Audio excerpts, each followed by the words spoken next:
Mi gemelo destruyó mi vida, pero me levanté y ahora quieren mi ayuda. Nací con mi hermano gemelo, con solo minutos de diferencia, pero para mis padres, bien podríamos haber venido de planetas distintos. Desde el momento en que pudimos caminar y hablar, las comparaciones constantes comenzaron. Él era el hijo dorado, destinado a grandes logros, mientras que a mí me marcaron como la oveja negra simplemente porque prefería jugar baloncesto o explorar el vecindario en lugar de estudiar todo el día. Cada año, nuestros cumpleaños resaltaban la enorme diferencia en cómo nos trataban. Se suponía que era nuestro día, ya que lo compartíamos, pero siempre terminaba siendo más sobre él. Para nuestro 7º cumpleaños, él tenía grandes fiestas con magos, castillos inflables y amigos corriendo por todas partes. Yo, en mi lado de la fiesta, si es que se le podía llamar así, tenía un pastel pequeño, generalmente comprado en la tienda, con mi nombre mal escrito. Podía invitar a amigos, claro, pero nunca era lo mismo. Nuestras celebraciones eran a menudo eclipsadas por su parte más ruidosa y emocionante. Esto no se limitaba a los cumpleaños. Cuando él traía un trofeo académico a casa, la casa se llenaba de vítores. Mis trofeos deportivos recibían una sonrisa y un rápido que bien antes de que volvieran a hablar de sus logros. El favoritismo era dolorosamente obvio. Recuerdo una vez que ambos participamos en el concurso de ortografía de la escuela. Yo quedé fuera en la segunda ronda, pero él llegó a las rondas finales y quedó en tercer lugar. Mis padres lo celebraron como si hubiera ganado un premio Nobel, cena especial, parientes invitados para presumir de su destreza intelectual. A mí, me dieron una palmada en la espalda y un mejor suerte la próxima vez. Me iba bien en la escuela, jugaba deportes, tenía un buen grupo de amigos y me mantenía alejada de problemas, pero nunca parecía ser suficiente. Me sentía invisible a menos que me compararan directamente con mi hermano, lo que siempre terminaba destacando mis deficiencias. Para nuestro 9º cumpleaños, escuché a mi mamá riendo por teléfono con una amiga, explicando cómo estaban organizando una gran fiesta para él y solo una pequeña reunión para mí porque eso es todo lo que realmente necesita. Fue un golpe al estómago. Su fiesta fue un espectáculo con payaso, mago y hasta un mini zoológico de mascotas. Las risas y los gritos de emoción resonaban en la casa. La mía fue relegada a un rincón de la sala de estar con unos pocos globos. Con los años, este favoritismo se sintió más como abuso emocional. Mis padres no solo eran indiferentes a mis logros, sino que los despreciaban activamente. Amaba los deportes, pero ellos los veían como una distracción, ridiculizando mis prácticas y partidos. Un día, llegué a casa emocionada después de ganar un torneo regional de baloncesto, trofeo en mano. La fría recepción que recibí me rompió el corazón. Mi papá apenas levantó la vista de su periódico, y mi mamá me ofreció una felicitación a medias antes de cambiar rápidamente la conversación a la próxima feria de ciencias de mi hermano. Las críticas no se limitaban a lo que hacía, sino a quién era. Hacían comentarios despectivos sobre mis amigos, mi estilo de vestir, e incluso la música que escuchaba. Era como vivir bajo un microscopio, pero cada observación estaba sesgada para resaltar mis defectos y elevar las virtudes de mi hermano. La única persona que parecía verme por quien era realmente era mi abuela. Ella fue mi salvadora, un soplo de aire fresco en la atmósfera asfixiante de mi hogar. Siempre me traía mis chocolates favoritos y me daba dinero a escondidas, diciéndome que lo gastara solo para ti. Sus visitas fueron los momentos más felices de mi infancia, los únicos en los que me sentía valorada y genuinamente amada. Al llegar a la adolescencia, ni siquiera las visitas de mi abuela podían protegerme de la creciente hostilidad en casa. Era claro que yo era solo la otra hija, viviendo a la sombra de un hermano que no podía hacer nada mal a los ojos de nuestros padres.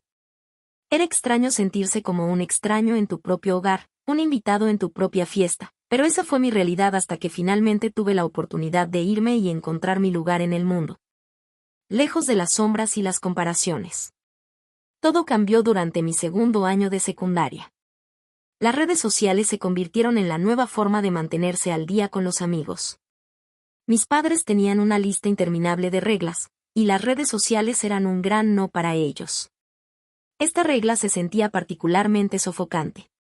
Mi hermano navegaba libremente por Internet, pero yo tenía que ingeniármelas para descargar Snapchat, mi pequeña ventana hacia la libertad. Un martes, Todo explotó por culpa de esta aplicación. Llegué a casa esa tarde, con el teléfono bien guardado. Mi hermano estaba en la sala, pegado a su computadora. Mis padres aún no habían llegado, lo que normalmente me daba un respiro. Subí a mi cuarto, saqué mi teléfono y fue entonces cuando mi mamá llegó a casa, muy temprano. Lo siguiente que supe fue que mi puerta se abrió de golpe y ahí estaba ella, mirándome con mi teléfono en la mano. «¿Qué es esto?», dijo su voz, cortando el aire como un cuchillo. Intenté explicarle que solo era Snapchat, pero para ella era una violación directa de su confianza y sus reglas. Me arrebató el teléfono y comenzó a revisar mis mensajes y fotos, su enojo creciendo con cada desplazamiento. «Esto es exactamente lo que te advertimos», espetó, «no se te puede confiar». Antes de que me diera cuenta, mi papá ya había llegado. Él era menos explosivo, pero más decepcionado, lo cual se sentía peor. Mi mamá despotricaba sobre cómo las redes sociales me estaban corrompiendo. Mi papá intervenía con advertencias sobre la privacidad. La situación se intensificó. Mi mamá, furiosa, empezó a volcar mi cuarto, tiró mis libros, arrancó mis pósters y vació mis cajones. Mis protestas fueron ahogadas por sus gritos continuos sobre la confianza y las reglas. Y luego vino el verdadero golpe. Decidieron que no merecía privacidad. Mi papá, con una cara sombría, sacó la puerta de sus bisagras. «La privacidad es un privilegio», declaró mientras la puerta caía al suelo. «Si no tienes nada que ocultar, no necesitas puertas», añadió mi mamá. Sin puerta y con mi habitación expuesta, me sentí más vulnerable y violada que con cualquier mensaje de Snapchat. Mi hermano, curioso por el alboroto, entró en ese momento. En lugar de ponerse de mi lado, vio una oportunidad. Con nuestros padres ya convencidos de que yo era la hija problemática, agregó su propia versión a la historia, afirmando que me había visto hablando con chicos en línea, haciéndolo sonar siniestro y secreto. «Y eso no es verdad», repliqué, pero mis gritos solo alimentaron el fuego. Al final, me confiscaron el teléfono indefinidamente, mi cuarto quedó hecho un desastre, y mi hermano dejó la escena con una sonrisa satisfecha, como si hubiera asegurado aún más su lugar como el hijo dorado. Esa noche, me quedé en la cama mirando el espacio donde solía estar mi puerta, sintiendo una mezcla de ira, impotencia y traición. Mi propio gemelo me había traicionado para mantener su estatus, mientras mis padres me despojaban de mi privacidad y dignidad por una aplicación que mis amigos usaban todos los días sin pensarlo dos veces. Se me hizo dolorosamente claro que las reglas siempre habían sido diferentes para mí. Mi hermano tenía libertades con las que solo podía soñar, mientras que a mí me castigaban por las infracciones más pequeñas. No se trataba solo de Snapchat o de la privacidad, se trataba de control, y yo estaba perdiendo la batalla por mi independencia dentro de mi propia casa. Esa noche marcó un punto de inflexión para mí. Acostada en la oscuridad, con el hueco de la puerta como un recordatorio de mi falta de autonomía, me prometí a mí misma que algún día haría mi propia vida fuera de esas paredes. Una vida donde pudiera establecer mis propias reglas, vivir sin vigilancia constante y no tener que justificar mi deseo de un poco de privacidad. El ambiente tóxico creado por las acciones injustas de mis padres permitió que mi hermano explotara la situación a su favor. Comenzó a desarrollar un patrón de mentiras, acusándome falsamente de cosas que nunca hice. Si robaba algo, fácilmente echaba la culpa sobre mí, y mis padres, ya inclinados a creer lo peor sobre mí, aceptaban sus mentiras sin dudar. En mi cumpleaños número 14, ningún amigo se presentó para mi hermano. En contraste, mis amigos me llevaron a comer helado y pasé un día maravilloso. Esto enfureció aún más a mi hermano. Para vengarse, comenzó a difundir rumores falsos en la escuela sobre mí, haciéndome pasar por una niña mimada. Pero las cosas tomaron un giro perturbador cuando comenzó a contarle a todos que supuestamente lo maltrataba físicamente en casa. Dado que mis padres lo adoraban, no sospechaban de él. Poco a poco, comenzó a fabricar pruebas para hacer más creíbles sus acusaciones. Se golpeaba a propósito, causando moretones o incluso un ojo morado. Y al día siguiente llegaba a la escuela mostrando las lesiones como prueba de mi supuesto maltrato. Lo hacía parecer convincente, contando historias inventadas. Cuando mis padres le preguntaban por esas heridas, él mentía diciendo que se las había hecho jugando al fútbol, pero en la escuela, las lesiones se convertían en una prueba irrefutable de su historia falsa. No pasó mucho tiempo antes de que los susurros comenzaran a circular y mis propios amigos empezaran a mirarme con desconfianza. Al principio, noté cambios sutiles. Amigos que antes hablaban conmigo se distanciaban, las invitaciones a reuniones disminuían. Era como si alguien hubiera cambiado un interruptor y de repente la gente dudaba en relacionarse conmigo, la supuesta niña malcriada acusada de violencia. Un día, reuní el coraje para preguntarle a mi ex mejor amiga por qué las cosas habían cambiado entre nosotras. Finalmente, abrió el corazón y me reveló los rumores que mi hermano había estado difundiendo. Me explicó con detalle todas las mentiras que él había contado, acusándome de cosas que jamás había hecho. Estaba impactada, sentí una mezcla de incredulidad y traición. Mi hermano, la persona con la que crecí, estaba destruyendo mi reputación y propagando mentiras sobre mí. Era una traición que dolía profundamente, dejándome con un nudo en el estómago y el corazón roto. Esa tarde confronté a mi hermano en la escuela. Él me ignoró por completo. Le rogué que dejara de mentir sobre mí, pero solo me miró con desdén y me dijo que merecía estar sola. Me quedé sin palabras. Sus mentiras y su comportamiento me estaban empezando a asustar. Quise hablar con mis padres, pero tenía miedo de que le creyeran a él antes que a mí. El aislamiento dolía, especialmente porque siempre había sido alguien abierta a hacer amigos. Sentía que las mentiras, alimentadas por los celos de mi hermano, estaban desmoronando las conexiones que había construido a lo largo de los años. Los profesores también comenzaron a escuchar los rumores. Era una experiencia surrealista, como si estuviera viviendo en una realidad paralela donde mi verdadero yo estaba completamente opacado por las historias maliciosas ideadas por mi propio hermano. Los rumores llegaron rápidamente a oídos del director de la escuela. Y entonces se materializó mi peor pesadilla. El director nos llamó a mi hermano y a mí a su oficina, junto con nuestros padres, para hablar sobre los supuestos rumores. Mi corazón latía a 1000 por hora mientras el director nos exigía que dijéramos la verdad.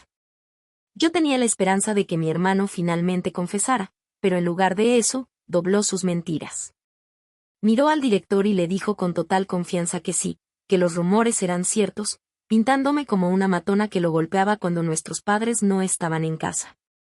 No podía creer lo que estaba escuchando. El shock recorrió mi cuerpo mientras mi hermano continuaba inventando su retorcida historia sobre cómo yo estaba resentida con él por recibir más cariño de nuestros padres. Todo era una gran mentira, pero él se aferraba a su historia como si fuera la verdad.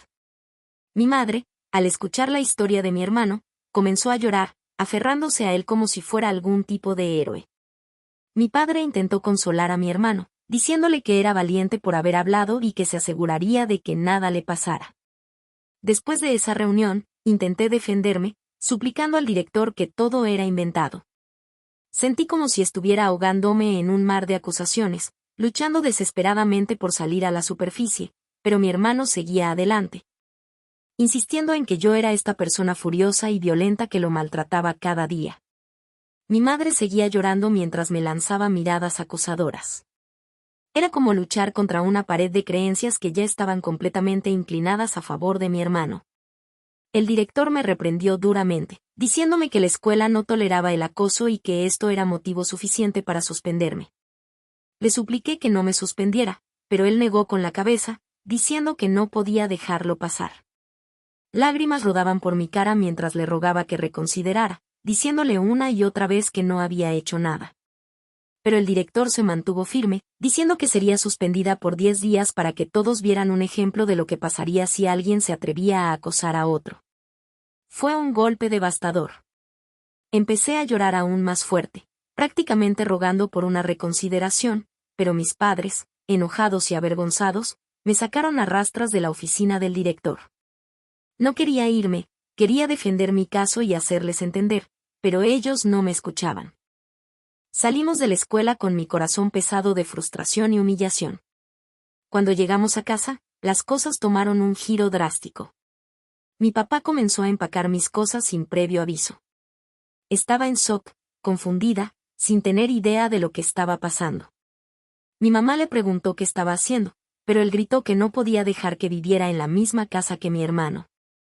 Comencé a llorar, prácticamente de rodillas, suplicándole a mi hermano que dijera la verdad, que contara que todo era una mentira, pero él permaneció frío, inmóvil, sin mostrar el más mínimo remordimiento. Mi papá siguió empacando mis cosas, tirando la maleta en el vestíbulo como si fuera un objeto inservible. Me aferré a las piernas de mi padre, suplicándole que no me echara, que me escuchara. Era como un mal sueño haciéndose realidad, pero él estaba decidido. Una abusadora como tú no merece vivir en mi casa, me dijo con dureza. Le pediré a mi madre, tu abuela, que venga a buscarte si es que ella quiere hacerlo. En ese momento, sentí como si el mundo se desmoronara bajo mis pies. Me quedé ahí, rodeada de mis pertenencias dispersas por el vestíbulo, con lágrimas en los ojos, expulsada de mi propio hogar. Eventualmente, mi abuela llegó. Recogió mis cosas y me ayudó a meterlas en el auto. Me acompañó al asiento del pasajero y se aseguró de que me pusiera el cinturón de seguridad antes de regresar a la puerta de mis padres. Mi abuela, que siempre había sido mi mayor defensora, tocó el timbre y cuando mi papá abrió la puerta, lo enfrentó con una firmeza que nunca antes había visto en ella. Le gritó por haberme tratado de esa manera, con una determinación implacable. Lo amenazó con llevar el asunto a la policía o al Servicio de Protección de Menores si volvía a acercarse a mí o intentaba contactarme de nuevo. Le recordó que lo que había hecho podría terminar con él en la cárcel por maltratar a una menor. Mi mamá, tratando de desviar la culpa, le dijo que todo era mi culpa, pero mi abuela no cedió ni un centímetro. Se mantuvo firme y le dejó claro que yo solo era una niña y no merecía ser tratada de una manera tan cruel. Por primera vez en mi vida, vi cuán poderosa era mi abuela. No se achicó ante mis padres y, a diferencia de ellos, ella me creía. Finalmente, nos alejamos en su auto, dejando atrás el hogar que había sido el único lugar en el que había crecido. No puedo ni siquiera comenzar a describir el dolor indescriptible que sentí en ese momento. Recuerdo haberme tumbado en la cama de mi abuela, llorando sin parar y negándome a comer, a pesar de los constantes intentos de mi abuela por animarme. Le conté lo que había hecho mi hermano y ella también quedó en shock. Me aseguró que creía en mi versión de la historia y me sentí aliviada al saber que al menos una persona estaba de mi lado. Durante los 10 días de suspensión, viví en la casa de mi abuela, tratando de lidiar con las emociones y el trauma de haber sido rechazada por mis propios padres. Cuando la suspensión terminó, la idea de volver a la escuela se sintió como entrar en una jaula de leones. Al caminar por los pasillos familiares, las miradas de mis compañeros lo decían todo, juicio, susurros, miradas de reojo. El peso de las falsas acusaciones seguía suspendido en el aire.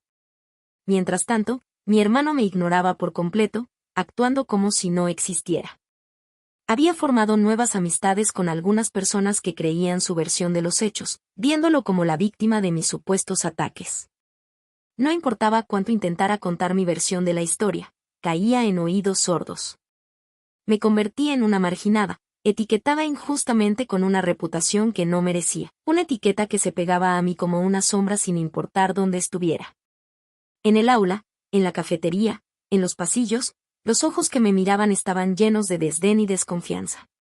Me convertí en una solitaria, manteniendo la cabeza baja, asistiendo a todas mis clases, almorzando sola en la cafetería y regresando directamente a casa después de la escuela. Ya no tenía amigos y parecía que todos en la escuela simplemente no me querían allí. A lo largo de todo este tiempo, mis padres nunca me llamaron para saber cómo estaba. Era como si ya no existiera para ellos. Mi abuela siempre me recordaba que no era mi culpa, que eventualmente la vida mejoraría. Me gradué de la escuela secundaria con buenas calificaciones y finalmente me preparé para ir a la universidad, con la esperanza de que allí encontraría una vida mejor. Fue solo cuando me fui a la universidad que experimenté lo que se sentía ser verdaderamente libre por primera vez. No había nadie vigilándome ni comparándome con nadie, nadie competía conmigo ni me presionaba. En la universidad, conocí a personas que me aceptaban tal como era y formé amistades con personas de ideas afines. A pesar de las cicatrices emocionales y físicas que había acumulado a lo largo de los años debido a mi familia y mis compañeros, decidí concentrarme en dejar todo atrás y disfrutar de esta nueva etapa de mi vida. Durante este tiempo, descubrí mi talento para la escritura de contenido. Siempre había querido ser escritora, pero no estaba segura de si sería sostenible a largo plazo, por lo que decidí dejar de lado ese sueño. Sin embargo, para ganar algo de dinero extra, empecé a trabajar como escritora freelance. Me inscribí en varios sitios de freelancing, lo que me permitió obtener trabajos de clientes importantes. Así fue como poco a poco comencé a construir un portafolio de mi trabajo. A lo largo de mis años en la universidad, mantuve este trabajo paralelo y nunca pedí un centavo a mis padres. Cuando me gradué, en lugar de buscar un trabajo corporativo, me di cuenta de que podía dedicarme a la escritura de contenido a tiempo completo. Gracias a los múltiples clientes y las relaciones profesionales a largo plazo que había cultivado. Estaba haciendo bastante bien. Tener una carrera legítima como freelance no solo me hizo independiente financieramente, sino que también me permitió viajar por el mundo como nómada digital. Viajar me ayudó a sanar de mi pasado. La única persona que consideré mi familia durante todo este tiempo fue mi abuela, y la adoraba absolutamente. Aunque ella estaba triste cuando me mudé, entendía que necesitaba ser independiente y vivir por mi cuenta. A pesar de mi agitada agenda, siempre me esforzaba por estar allí para ella.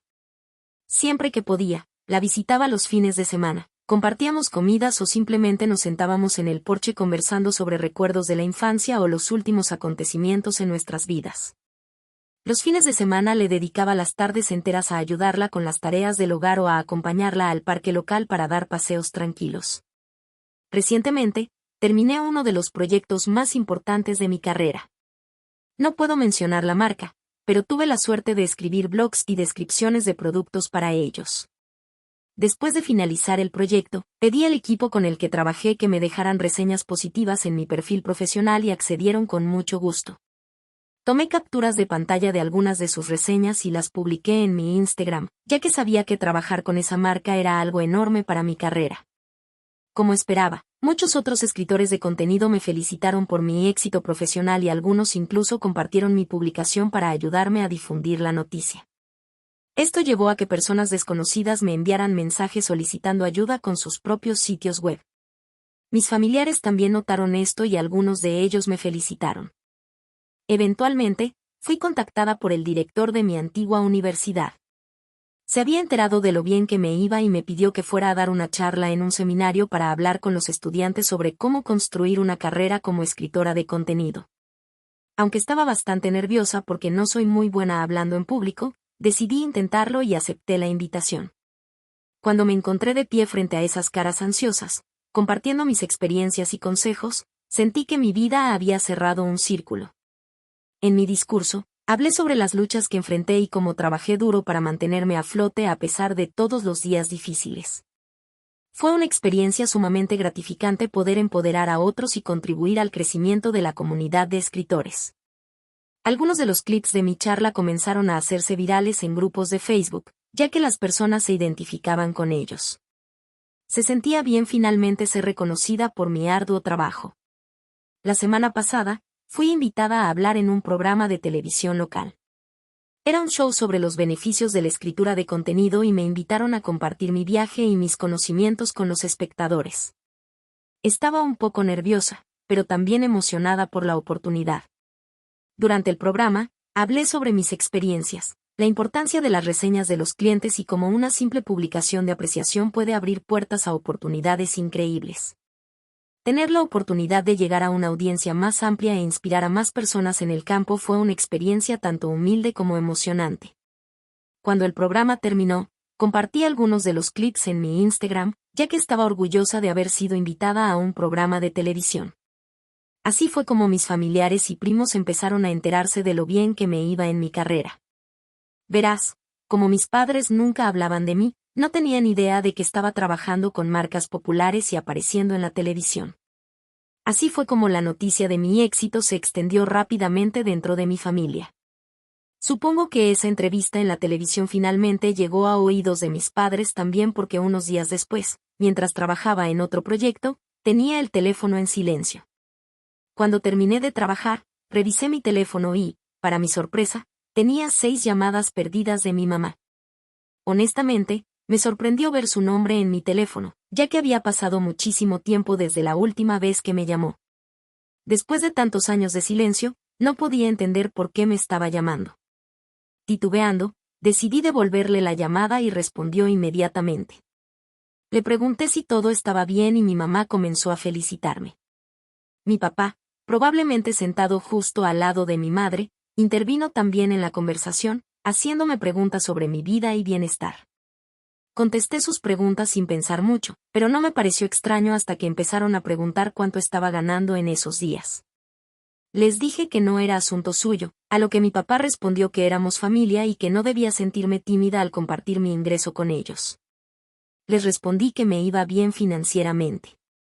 Al escuchar esto, mi mamá empezó a hablar sobre lo difícil que era su vida últimamente y fruncí el ceño, sospechando a dónde iba esta conversación. Básicamente, esto fue lo que me dijeron: ahora estamos retirados, hemos querido renovar la casa por un tiempo ya que no está en las mejores condiciones, pero no nos quedan ahorros. Tu éxito nos ha dado esperanza. Después de verte en la entrevista de la televisión, pensamos que tal vez podrías ayudarnos a pagar las renovaciones. Al fin y al cabo, somos familia, no deberías dudar en compartir tus ingresos con nosotros, realmente necesitamos tu ayuda. Me quedé helada, no podía creer lo que estaba escuchando. Les respondí: ¿es una broma?